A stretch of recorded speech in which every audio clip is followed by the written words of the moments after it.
ሰላም እንዴት ናችሁ? ይህ ሁለገብ ኢንፎ ሚዲያ ነው። ዛሬ ባትልስ ኦፍ ዋርን እንመለከታለን። የጦርነት አውደ ውጊያዎች በጣም ብዙ ነበሩ። እነሱም በቅደም ተከተል የተለያዩ ሁሉንም ለማየት እንዲመቻችሁ እናያለን ማለት ነው። እነዚህ ባትሎች ለ12ኛ ክፍል ተማሪዎች ኢንትራንስ ለምትፈተኑት እንዲሁም ለሬሜዲያል ተማሪዎችም እንዲሁም ሂስትሪን በተለያየ ዘርፍ ላይ ያላችሁ ሂስትሪ ለምትፈተኑ በሙሉ የሚጠቅማችሁ ነው። ላይክ፣ ሰብስክራይብ፣ ሼር ማድረግ እንዳትረሱ። ከአንሸንት ዘመን እንጀምራለን። አክሱማይት ፔሪድ ከነበረው የመጀመሪያው ጥያቄ what is the name of the battle in which King Caleb of Aksum supported by Byzantine forces defeated Zunuwas between 1520 and between 1530? A. Battle of Yemen. B. Battle of Fatagar. C. Battle of Himyar. D. Battle of 10 ሰከንድ አላችሁ። ኪንግ ካሌብ የአክሱም ንጉስ የነበረው በባይዛንታይን ፎርስ ታግዞ ዙኑዋስን ያሸነፈበት አውደ ውጊያ ምንድነው የሚባለው? መልሱ ምንድነው? the battle of ሂምያር ይባላል። the battle of ሂምያር ይባላል። ከዛ ሌላው የዛጉዌና ኤርሊ ሳላሞኒክ ፔሪድ የነበረው ባትል ነው። ሁለተኛው ጥያቄ ማለት ነው። what is the name of the battle in which ይኩኖ አምላክ defeated the last Zagwe king ይትባረክ in 1270 and established the Salamonic dynasty? A. Battle of Gomit. B. Battle of Gaint. C. Battle of Sarbakusa. D. The Battle of Zagwe. 10 ሰከንድ አላችሁ። ሁለተኛው ጥያቄ የሰለሞኒክ ዳይናስቲ ሪስቶር አደርጋለሁ ያለው ይኩኖ አምላክ የመጨረሻውን የዛጉዌ ንጉስ የነበረውን ይትባረክን ያሸነፈበት አውደ ውጊያ ምን በመባል ይታወቃል? መልሱ ምንድነው? B. The Battle of Gaint ነው። ከዛ ሶስተኛ የምንሄደው ደግሞ አሁን ቀጥሎ የሚመጡት ባትሎች ዘ ክርስቲያን ኪንግደም እና ሙስሊም ሱልጣኔት መሃል የነበረው ከ13ኛ እስከ 16ኛ ክፍለ ዘመን ያሉትን እናያለን ማለት ነው። ሶስተኛው what is the name of the battle in which Emperor አምደጽዮን defeated Sultan Haqeddin first of Ifat in 1328 leading to the incorporation of Ifat, Fatagar and Dawaro into the Christian kingdom? A. The Battle of Fatagar. B. The Battle of Gomit. C. The Battle of Ifat. the battle of Kufit 10 ሰከንድ አላችሁ። አምደጽዮን ሱልጣን ሐቀዲን ፈርስትን ያሸነፈበት ቦታ ወይም ደግሞ ባትል ምንድነው በመባል የሚታወቀው? the battle of ኢፋት በመባል ይታወቃል ማለት ነው። ይሄ ጦርነት አራት what is the name of battle in which ንዋይ ማርያም defeated ሐቀዲን second of Adal in 1386 during the Christian campaigns into the lowland? A. The Battle of Zayla. B. The Battle of Lowlands or Adal. C. The Battle of Fatagar. D. The Battle of Gudet. 10 ሰከንድ አላችሁ። የኢምፐረር አምደጽዮን ልጅ የነበረው ንዋይ ማርያም ሐቀዲን ሰከንድን ያሸነፈበት 1386 ላይ የት ነው ያሸነፈበት ቦታ ነው የሚለው ባትል ኦፍ ሎውላንድ ወይም ደግሞ አዳል ውስጥ ያለው ሎውላንድ ቦታ የሆነው ባትል ኦፍ ሎውላንድ በመባል የሚታወቅ ነው ማለት ነው። አምስት what is the name of the battle in which King Dawit first defeated Sa'adeddin second of Adal in 1403 forcing him to flee to Zayla? A. The Battle of Dabrawa. B. The Battle of Sakosa. C. The Battle of Zayla. D. The Battle of Fatagar 10 ሰከንድ አላችሁ። ኪንግ ዳዊት ቀዳማዊ የአዳሉን ሰዓደዲን ሰከንድን በ1403 ያሸነፈበትና ወደ ዜላ እንዲሸሽ ያደረገበት ባትል ምን በመባል ይታወቃል? the battle of ዜላ በመባል ይታወቃል። ስድስተኛ what is the name of the battle in which King Yisak defeated and killed Sa'adeddin II in 1450 leading to the area being called the land of Sa'adeddin? A. The Battle of Zayla. B. The Battle of Gomit. C. The Battle of Sa'ad. D. The Battle of Ifat. ከዛ ሰዓደዲን ከሸሸ በኋላ ኪንግ ይሳቅ ኪንግ ዳዊት በኋላ የመጣው ይሳቅ ደግሞ መልሶ የሸሸው ሰዓደዲን መጥቶ ወደ አዳል እያስተዳደረ 1415 ላይ ከኪንግ ይሳቅ ጋር ጦርነት ገጠሙ። ከዛ በኋላ ሰዓደዲን የተገደለበት ቦታ the battle of ዜላ ነው ማለት ነው። ቅድም የነበረው ከዳዊት ጋርም የተዋጉበት ቦታ ላይ ነው ከይሳቅ ጋርም የተዋጋው ማለት ነው። ሰባት what is the name of the battle in which Emperor ዘረ ያዕቆብ defeated and killed Sultan Ahmed Barley of Adal in 1445? A. Battle of Gomit. B. The Battle of Zayla. C. The Battle of Yaguba. D. The Battle of Fatagar 10 ሰከንድ አላችሁ። ኢምፐረር ዘረ ያዕቆብ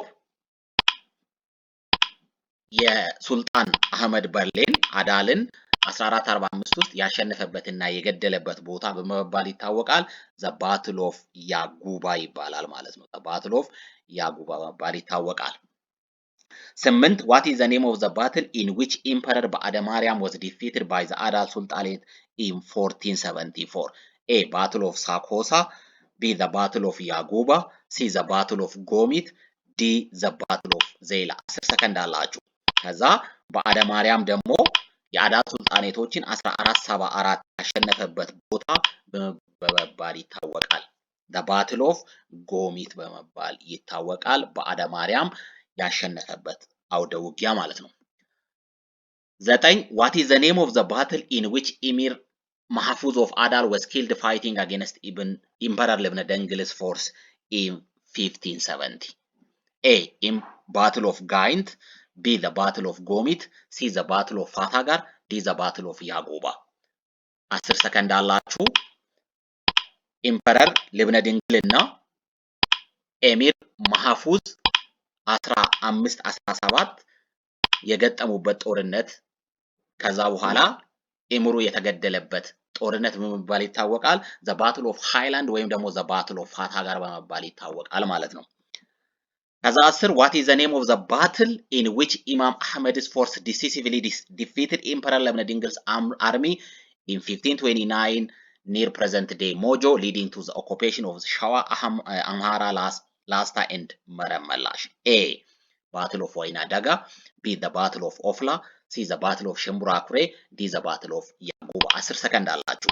ኢማሙ አህመድ ከኢምፐረር ልብነ ድንግል ጋር የተዋጉበት ቦታ በአሁኗ ሞጆ አካባቢ የምትገኝ በ1529 ባትል በመባል ይታወቃል። ባትል ኦፍ ሽምቡራኩሬ በመባል ይታወቃል ማለት ነው። 11 what is the name of the battle in which Imam Ahmed with Ottoman Turkish support defeated the Portuguese-led Christian army under Christopher da Gama in August 1542, resulting in da Gama's capture and execution? A. The Battle of Shimburakure, B. The Battle of Waina Daga, C. The Battle of Ofla, D. The Battle of Fatagar። 10 ሰከንድ አላችሁ። ኢማሙ አህመድ ከዛ በቱርኮች ተደግፎ ከዛ ክርስቲያን ኪንግደሞችን በሚያግዘው የፖርቹጋዝ ጦር በክሪስቶፈር ዳጋማ በሚመራው ጦር 1542 መካከል የተደረገው ጦርነት መጨረሻ ላይ ክሪስቶፈር ዳጋማ ካፕቸር የተደረገበትና ኤክስኪዩት የተደረገበት ጦርነት ባትሉ ምን በመባል ይታወቃል? ዘ ባትል ኦፍ ኦፍላ በመባል ይታወቃል። 12 what is the name of the battle in which Emperor Galadios defeated and killed Imam Ahmed ibn Ibrahim al-Ghazi on February 1543 near Lake Tana and leading to the restoration of Christian control over the northern and central highland ያደረገው ባትል A. Battle of Ofla, B. Battle of Waina Daga, C. Battle of Shimburakure, D. The Battle of Fatagar። ጋላዲዮስ ኢማሙ አህመድን የገደለበት ጦር የአውደ ውጊያ ደግሞ በመባል ይታወቃል። 10 ሰከንድ አላችሁ። ጋላዲዮስ ከኢማም አህመድ ጋር ተገናኝቶ ያሸነፈበት ሌክ ጣና አካባቢ የሚገኝ ባትል ደግሞ በመባል ይታወቃል። ዘ ባትል ኦፍ ዋይና ደጋ ይባላል። 13 what is the name of the battle in which Emperor Galadios was killed in 1559 while fighting against forces of Emir Nur ibn al-Wazir Mujahid of Adal? A. Battle of Waina Daga, B. The Battle of Nechisar, C. The Battle of Dabarwa, D. The Battle of Adal። 10 ሰከንድ አላችሁ። ጋላዲዮስ የተገደለበት ማለት ነው። ከዛ በኋላ ኤሚር ኑር ኢብን አልወዚር ሙጃሂድ ከሚባለው የአዳል መሪ ጋር ተዋግቶ ጋላዲዮስ የተገደለበት ባትል ደግሞ the Battle of ነጭሳር በመባል ይታወቃል። 14 what is the name of the battle in which Emperor Minas defeated Ottoman Turkish forces in 1560? A. Battle of Waina Daga, B. The Battle of Kufit, C. The Battle of Dabarwa, D. The Battle of Dawaro። 10 ሰከንድ አላችሁ። ኢምፐረር ሚናስ ቱርኮችን ያሸነፈበት በ1560 እና ቴሪቶሪያል ኤሪያዎችን ሪክሌም ያደረገበት ጦርነት ወይም ደግሞ አውደ ውጊያ ምን በመባል ይታወቃል?